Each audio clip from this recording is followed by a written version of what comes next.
Deuxièmement, il faut tenir compte aussi de la situation sur le terrain, des bénéficiaires, etc. Je trouve ils ont été relativement défensifs, je dirais presque. C'est-à-dire pas vraiment pris une position beaucoup plus explicite, ce que j'aurais attendu de mon côté. Bon, voilà. Luciano, réaction du côté ONG? Il y a effectivement eu des réactions, mais qui sont sous forme d'interrogation en réalité, et qui portent en fait essentiellement sur le pourquoi. C'est-à-dire quel problème la certification veut résoudre. Alors effectivement, on a vu qu'il y a différentes dimensions qui peuvent être, qui posent problème et qui nécessitent des réponses. La dernière en date qui a été présentée, c'est finalement la question de l'accès et, je dirais, de l'autorisation des pays, quand je dis l'autorisation au sens de l'agrément des pays qui seraient potentiellement affectés, notamment en matière de catastrophes naturelles, pour permettre un accès facilité aux opérateurs. Mais là, on est finalement dans la diplomatie et dans la gestion des acteurs sur un territoire. Et de mon point de vue, ça dépasse le cadre strict de la qualité, au sens il existe bien des process dans votre organisation. Donc là, on est dans autre chose. Alors je ne dis pas que ce sont des problèmes subalternes, hein. C'est une vraie question à traiter. La question, c'est finalement, est-ce que, à la multitude de problèmes qui sont listés comme la raison d'être de ce dispositif, la réponse unique, la certification, va pouvoir répondre? Donc il y a d'abord une interrogation sur à nouveau, finalement, sur les fondements. C'est pourquoi faire. Même si on sait que les organisations doivent travailler sur la qualité et continuer à le faire. Elles doivent être professionnelles, on le sait, et elles doivent continuer à le faire. Elles doivent se coordonner, on le sait, elles essayent de le faire. Tout ça, on sait. On n'est pas en train de décrire un monde idéal où tout se passe parfaitement bien. On sait qu'il y a ces contraintes permanentes. Est-ce que c'est une solution pour optimiser tout ça, ou est-ce que c'est un truc en plus? Bon, je remarque dans la salle, si tu permets, Wolf, peut-être Philippe Chabas et Anéry. Moi, j'avais l'impression je commençais à comprendre quelque chose il y a 10 minutes parce que ça s'est un peu éclairci. Je pense qu'on a éclairé le pourquoi c'est utile ou pas utile. Le débat est clair, utile d'avoir une certification. Là, par contre, je trouve que vous avez remis de la confusion dans le débat. C'est quand vous vous êtes remis à parler de la narration et du discours qu'on vend. Parce que là, je pense que c'est encore un autre sujet. Pour moi, je ne suis pas du tout d'accord avec vous, les gens sont professionnels sur le terrain, à 95%. Les médecins, les sanitaires, les gens qu'on envoie sur le terrain. Donc, mais ça, c'est un problème, il faut arriver à 100%. Par contre, le discours qu'on vend aux donateurs qui n'attendent que ça, cette survente de la générosité, on travaille quand même avec un matériau qui est la générosité. Et donc, demandez à n'importe quel communicant, personne ne vous dira quelle est la motivation du donateur lambda. Il y a une motivation par donateur. Donc, je ne pense pas qu'il faut mettre ce débat-là dans le même rideau. Il existe un certain nombre de cadres, d'entités qui vérifient que la communication faite autour de l'aide humanitaire n'est pas un mensonge. Donc là, on est dans les normes minimum. C'est la même chose. Il faut des normes minimum. Mais il ne faut pas rentrer dans ce débat. Sinon quoi? On va s'obliger à avoir un discours rationnel chiant qui n'intéressera aucun donateur. Personne ne donnera un sou si vous lui donnez un rapport d'évaluation de 25 pages. Il faut qu'on vende du rêve, il faut qu'on vende de la projection, il faut qu'on vende de l'utilité sociale mise en scène. Et donc, si des certifications empêchent les grandes associations de faire ça, c'est quoi le résultat? C'est les gens qui n'ont pas de certification vont continuer à dire n'importe quoi, les petites associations, et celles-là vont vendre du rêve, et c'est ce rêve-là que les gens attendent.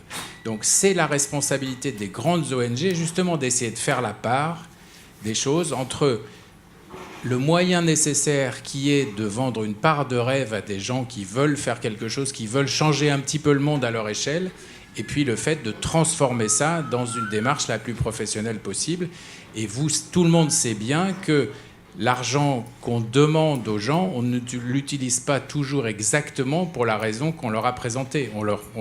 On fait la part des choses entre répondre à leur offre de générosité et en même temps, à l'autre bout, répondre à la réalité du besoin de la personne qu'on va aider. Merci Fabricio. Une réponse rapide, puisqu'il nous reste 5 minutes, je pense. Pour ce qui est de l'enjeu de la narration, on est entièrement d'accord, c'est un débat tout à fait accessoire à celui d'aujourd'hui, et c'était principalement lié à cette question sur la victimisation. Maintenant, pour être honnête, alors c'est peut-être parce que je ne suis pas suisse, hein, juste pour que ce soit clair, j'ai l'impression que tout le monde croit que je suis suisse, mais je suis peut-être influencé par le calvinisme du CICR. Vous n'êtes surtout pas en charge de la collecte. Voilà, mais aussi, mais j'avoue honnêtement que j'ai un problème de vente du rêve quand on parle humanitaire. Moi, j'ai un problème avec ça. J'ai un problème de la Somalie, le petit enfant, le ventre gonflé. Moi, ça me pose problème. Et j'avoue que je ne connecte pas trop sur cette dimension-là, mais probablement aussi parce qu'au CICR, on a un système de donation qui est basé vraiment sur l'État et moins sur le privé. Peut-être que j'aurais une autre perspective si je travaillais dans une autre chose. Ça, c'est un point. Deuxième point, oui, non, je ne crois pas que 95% des personnes sur le terrain fassent un travail d'aussi haute qualité que ça. Je crois qu'il y a des enjeux, il y a des gens qui restent 2-3 mois sur le terrain. Je suis désolé, on reste 2-3 mois au Congo, en Afghanistan, où vous voulez. En 2-3 mois, on ne peut pas s'inscrire dans une réalité opérationnelle et faire un travail qui fasse sens. Alors, je suis, à nouveau, c'est une question de point de vue. Je n'ai pas le sentiment aujourd'hui, je ne me sens pas aujourd'hui dans une situation de dire, et j'inclus le CICR, hein, qu'il n'y ait pas de malentendu, ce n'est pas les autres, c'est nous inclus, je ne me sens pas dans une situation de dire, globalement, 95% ça va bien, il y a juste 2-3 trucs à arranger. Je ne crois pas. Je crois que la coordination, ce n'est pas juste 2-3 petits trucs. Je crois que se déployer en situation d'urgence, telle qu'on l'a connue dernièrement, ce n'est pas un détail. Donc oui, je suis peut-être une vision plus noire peut-être de la réalité, qui n'est peut-être pas plus correcte. Hein. Donc voilà. Alors on est dans les 3 dernières minutes. Anéry.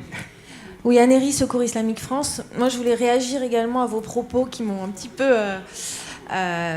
perturbé, on va dire, mais plus pas du côté donateur, mais peut-être plus du côté bénéficiaire, parce que quand vous dites que l'aide humanitaire doit être modeste, je suis tout à fait d'accord avec vous dans ses objectifs et dans son discours, mais quand vous dites le bénéficiaire, lui, ce qu'il veut, c'est des normes minimum avec quelqu'un qui sache faire son boulot, je trouve que c'est très réducteur, parce que à chaque fois qu'on fait des enquêtes bénéficiaires, souvent, ce que les gens veulent avant tout, c'est qu'on les écoute, c'est qu'on connaisse leur contexte, c'est qu'on respecte leurs habitudes, et ça se trouve pas dans des normes chiffrées minimum avec des indicateurs. Donc attention à pas être réducteur, parce que je pense pas qu'une certification telle que vous la décrivez en tout cas dans cette intervention-là puisse répondre à cet aspect-là qui est une forte demande des bénéficiaires en tout ça, en tout cas pour tout ce que je connais moi de l'action humanitaire. Alors vous allez réagir, mais auparavant je voulais peut-être entendre Wolf et puis vous entendre vous, David, et puis vous, Luciano, sur justement ce statut du bénéficiaire, ce statut de la victime. En quoi effectivement ces normes peuvent apporter quelque chose à ces bénéficiaires? Premièrement, je crois, Fabrizio, il n'y a pas d'un côté le professionnel, de l'autre l'humain. Il y a quelque part aussi un humanitaire professionnel, ce qui n'est pas identique avec professionnel. Donc, ceci dit, je voulais juste ajouter une chose, ce qui est dans cette déclaration commune des trois réseaux. Le danger qui existe, disent-ils, c'est que ce projet de certification soit perçu comme un instrument qui est motivé par la question financière. Si c'est le cas, ils disent c'est peine perdue.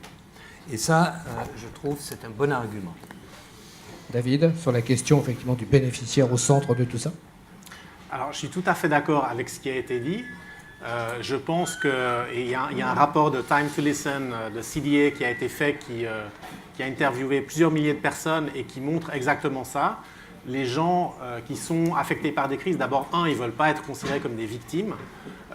Ils veulent qu'on les écoute, ils veulent qu'on prenne le temps de discuter avec eux. Et ce qui peut peut-être nous surprendre, ce que beaucoup disaient, ils aimeraient bien qu'on fasse moins et moins vite, mais quelque chose qui ait davantage de sens pour eux. Et je pense qu'on n'a pas besoin d'opposer professionnalisme et capacité d'écoute. Je pense que pour moi, un professionnel de l'humanitaire, c'est quelqu'un qui doit avoir la capacité, notamment parce qu'on attend quand même qu'il y ait une certaine empathie et que les motivations qu'on a à faire de l'humanitaire ne viennent pas juste du fait qu'on veut faire carrière dans l'humanitaire, mais qu'on a vraiment une volonté d'interagir, d'aider et d'exprimer une certaine solidarité avec les personnes qui ont été affectées par une crise. Et je pense que les deux vont tout à fait ensemble. Et j'en profite encore juste pour faire un peu de pub, sans aucun remords, parce que c'est très pertinent à ce débat. Un rapport qui va être lancé le 27, donc la semaine où il y a le forum humanitaire, qui traite justement sur les 10 dernières années, parce que App fête ses 10 ans cette année, de toutes les questions de l'évolution de la qualité, de la redevabilité, de la certification dans le secteur. Et ça aborde justement beaucoup de questions qu'on a discutées ce soir, notamment dans le premier chapitre, la question la redevabilité au niveau micro. On s'occupe de processus, de dire voilà, on a bien fait attention que les gens pouvaient participer au programme, etc. Mais il ne faut pas oublier les questions plus macro, de dire voilà, on est aussi redevable sur la décision d'intervenir ou pas, la décision de dénoncer ou pas. Et ce n'est pas juste sur des questions de très techniques de participation, il y a aussi une question de redevabilité plus large. Disponible sur Internet également ? Ce sera disponible sur www.international.org à partir du 27. Très bien. Luciano, question finale.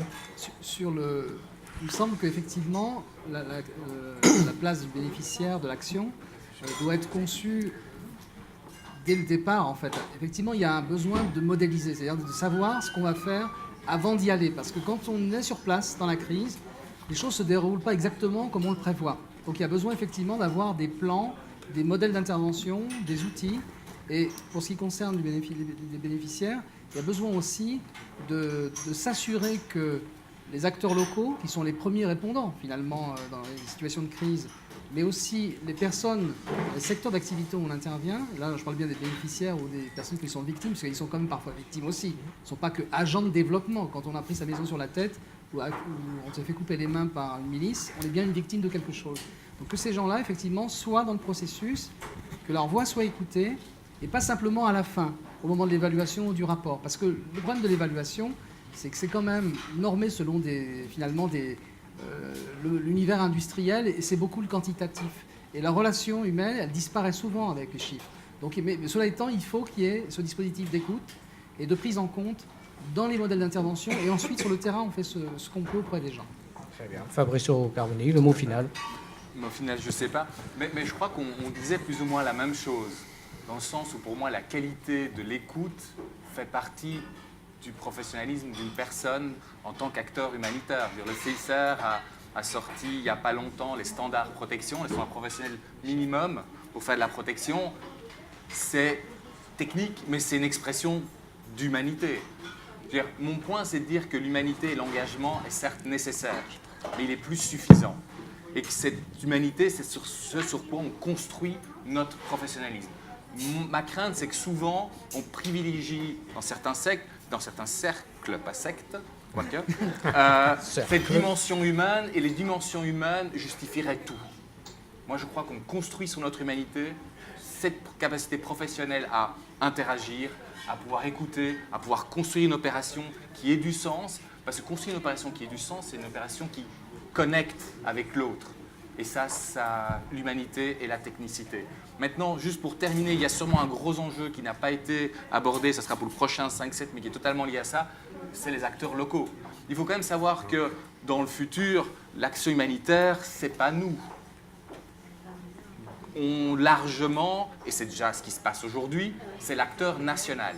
Et une des dimensions qui a sûrement, parce qu'on n'a pas eu le temps d'aborder, c'est ça. C'est comment est-ce que l'acteur national, qui est celui qui répond en premier lieu en situation de catastrophe naturelle et aussi souvent en situation de conflit, rentre dans ce cadre de qualité et de redevabilité et éventuellement de certification.